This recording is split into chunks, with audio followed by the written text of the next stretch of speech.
everyone! Ang lulutuin natin ngayon ay Glutinous Rice Fried Donut. So ito yung ating glutinous rice flour. Lagyan natin ng condensed milk. At 1/3 cup lang ng condensed milk yung ginamit ko dito sa 2 cups na glutinous rice. Kaya naman, this is Bella, ang inyong kusinera ng Yudelmo's Kitchen. Siyempre, welcome na welcome ka dito at kung dati ka naman, welcome back. Kaya don't forget to subscribe, like and share at pakihit nyo na rin ang notification bell habang nilalagyan natin ng 2 tablespoon na melted margarine itong ating glutinous rice flour para lagi tayong updated sa mga bagong upload. At ngayon naman, ilagay na natin itong ating tubig. Ang kailangan lang natin is 1/2 cup ng tubig. So, hindi natin ilalahat yan. Ilalagay natin ng paunti-unti habang hinahalo natin itong ating glutinous rice flour. Kukunin lang natin yung consistency na ating kailangan para dito sa ating glutinous flour dough. Kaya ang paglalagay natin ng tubig ay dapat paunti-unti lang.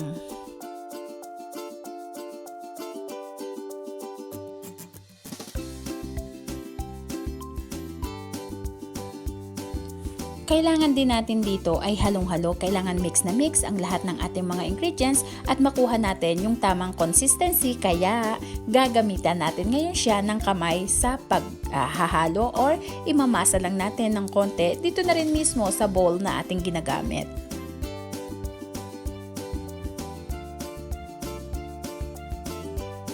Patuloy lang tayo sa paghahalo or pagmamasa at kung masyadong dry, pwede din natin lagyan ng konti pang tubig. Basta yung 1/2 cup ng water, huwag muna nating ilalahat kaagad. Unti-unti natin siyang ilalagay. So, ayan, patuloy lang natin gawin at sundin ang tamang proseso.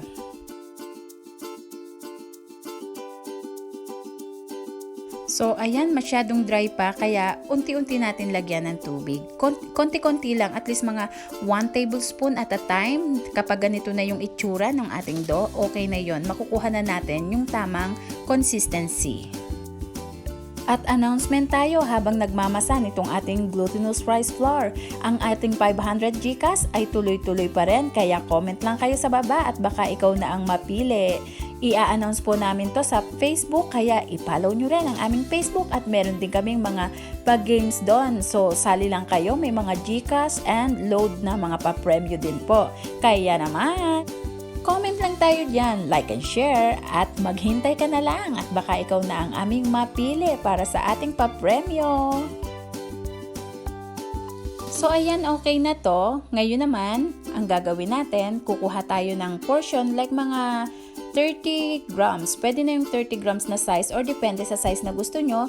Bibilugin natin ng ganyan at ipaplat natin ng konti. Tapos, gagawa tayo ng yung palalalimin natin itong gitna kasi lalagyan natin ng makapuno. Ang gagawin natin ay glutinous fried donut filled makapuno. So, ayun, masarap po. Crunchy yung labas niya, then chewy yung loob.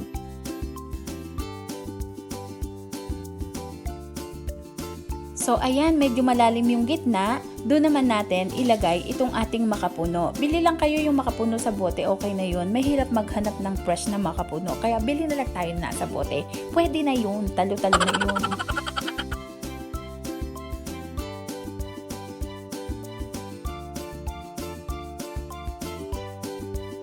So, ayan, gawa ko ulit tayo ng isang sample para kitang-kita nyo. Para clear na clear, para madali lang sundan yung paggawa.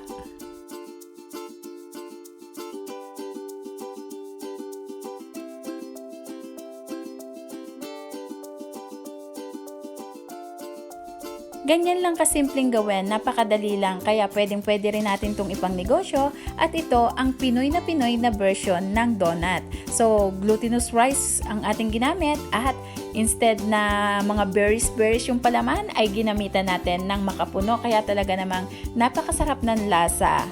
Pinoy na Pinoy.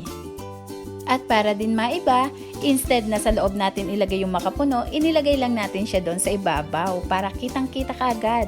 Magandang itsura at matatakam ka.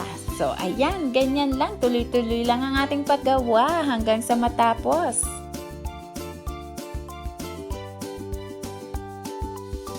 At mega love shoutout po sa aking mentor, Team Pasis, at doon po sa iba na mga nagpapa-shoutout.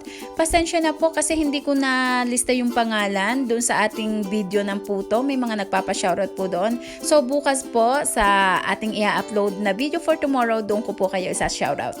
And sa mga gusto pa po, i-comment nyo lang dyan sa baba para ma-shoutout natin. Kaya naman, ito na at ready nang iprito. At syempre, magpainit muna tayo ng mantika.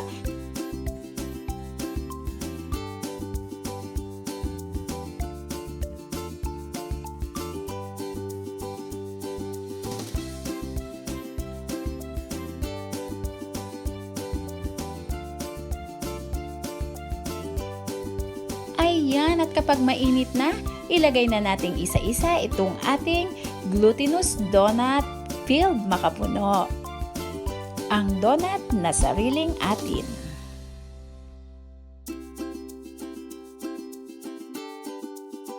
So ayan, ang mantika po natin kailangan medium heat lang para hindi bigla yung pagkaluto, para pati yung loob lutong-luto.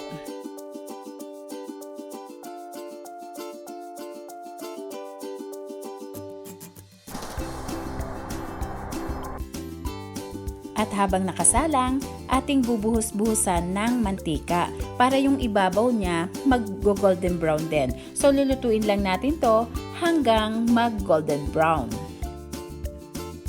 Nagpo-float po kasi to, kaya kailangan natin na buhusan talaga or lagyan ng mantika yung ibabaw para maging golden brown din.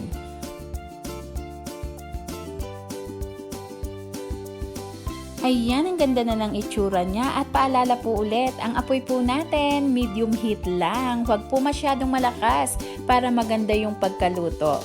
Ayan, at ito na nga ang ating masarap na glutinous donut filled Macapuno na talaga namang Pinoy na Pinoy. Kaya naman, maraming salamat pong muli sa inyong lahat. Again, this is Bella, ang inyong kusinera ng Yudelmo's Kitchen. Kung nagustuhan mo ang video na to, don't forget to subscribe, like and share, at pakihit mo na rin ang notification bell. Isama mo na yung all para lagi tayong updated sa mga bagong upload. Kaya tikman na yan at atin ang sintensyahan, iserve na para sa masarap na merienda. Maghanda na rin ang masarap na inumin.